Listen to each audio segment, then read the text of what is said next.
I'm going to start by talking as a way to delay the inevitable here. How long you been playing, Tom? Since September. I retired and figured I needed something else to do, so here I am. That's a really cool guitar. So I was going to tell you about the guitar.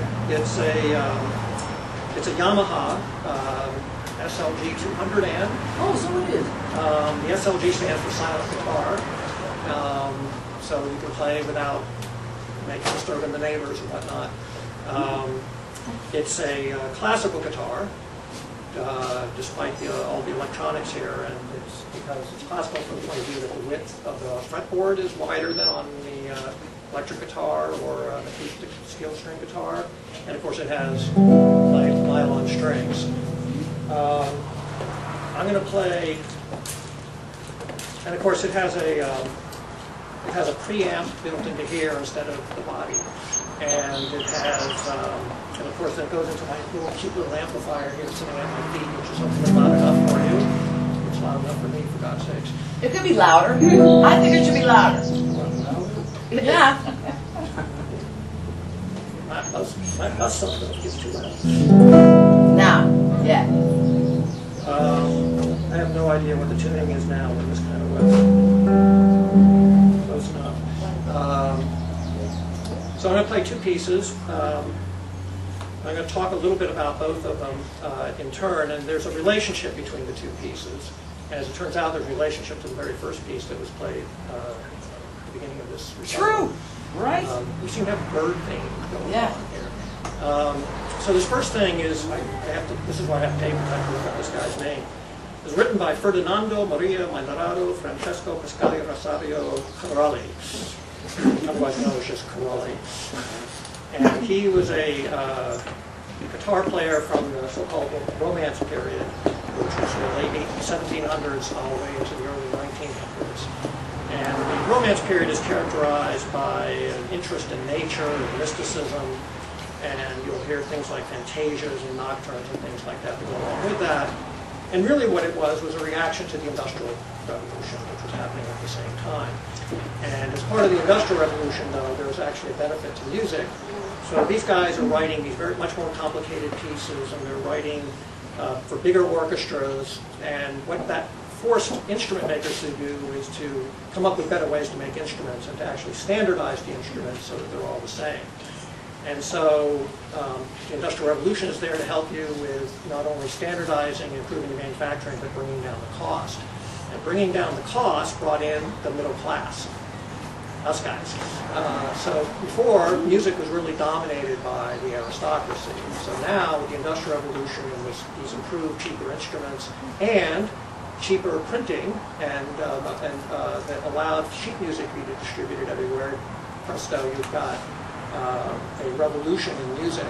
To the point when Corelli was writing, publishers would tell him, that's no good, it's too complicated, it's too hard, it won't do for that middle class audience who's paying all the money now. And so some of his best stuff was actually probably lost as a result. But similar to what's happened in today's age with the internet, Corelli finally got mad and he started publishing his own stuff. So he went into business publishing. One of the things that he's published was a complete method for guitar, which he first published in 1809 and then was later published again in the 1820s, back when he was in the business of publishing.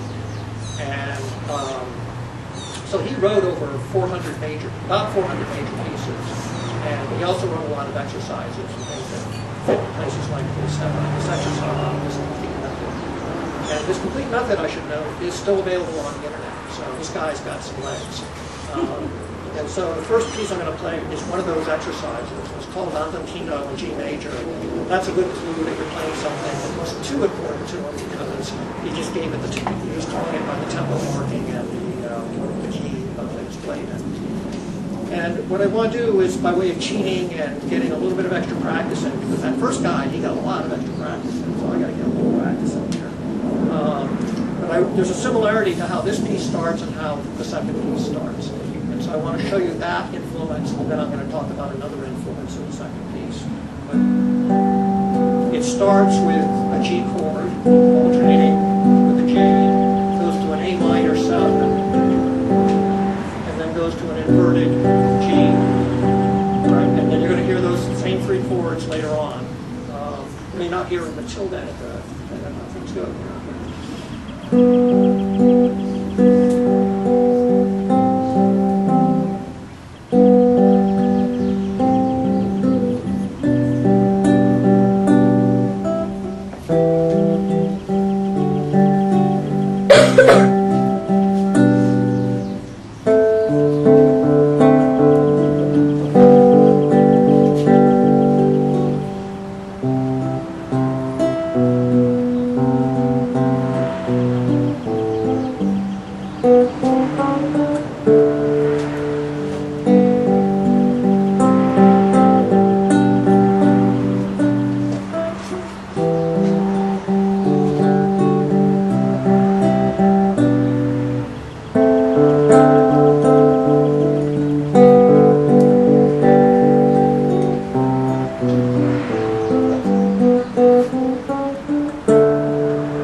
Talk no more? No, I'm not talking yet.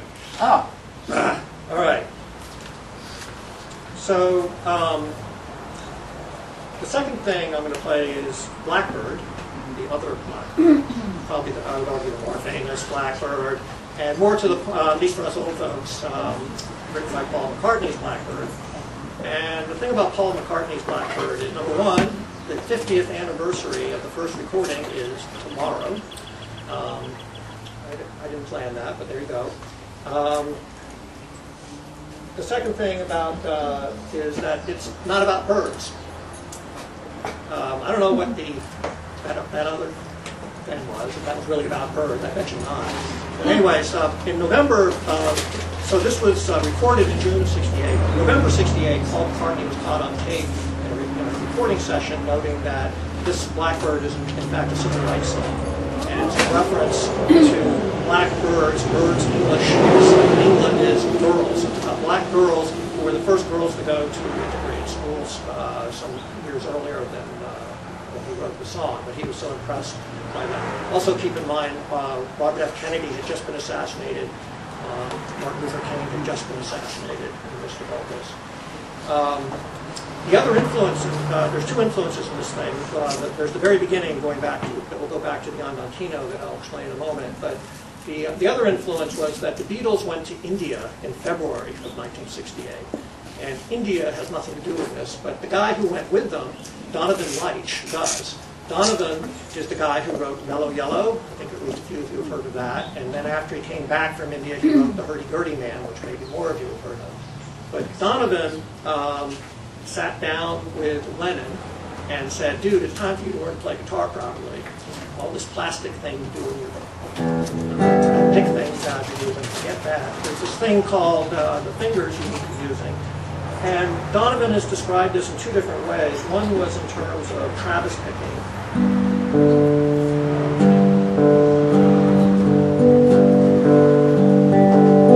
That's basic Travis picking, and I think there's a little element of that. But he was also trying to teach John Lennon something called clawhammer. And clawhammer is a banjo technique that involves flicking the index finger on to catch the melody, and then you flick the rest of the fingers to get a little bit of chord going, and then you thump your thumb there and you get the bass. So you clawhammer, right? There's, I'm not doing it well, but that's the banjo player to do that.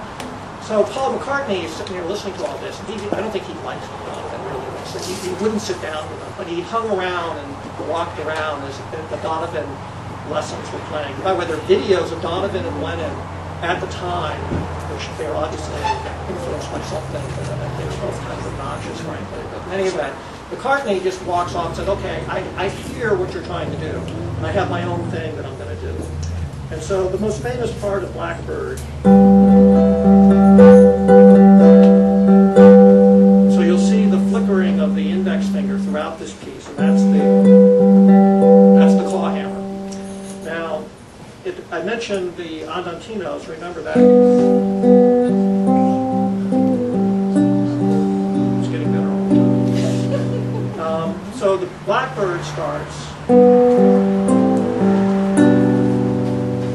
same three, I bet you, Paul McCartney played Andantino at some point in his life, except he goes off in a different direction.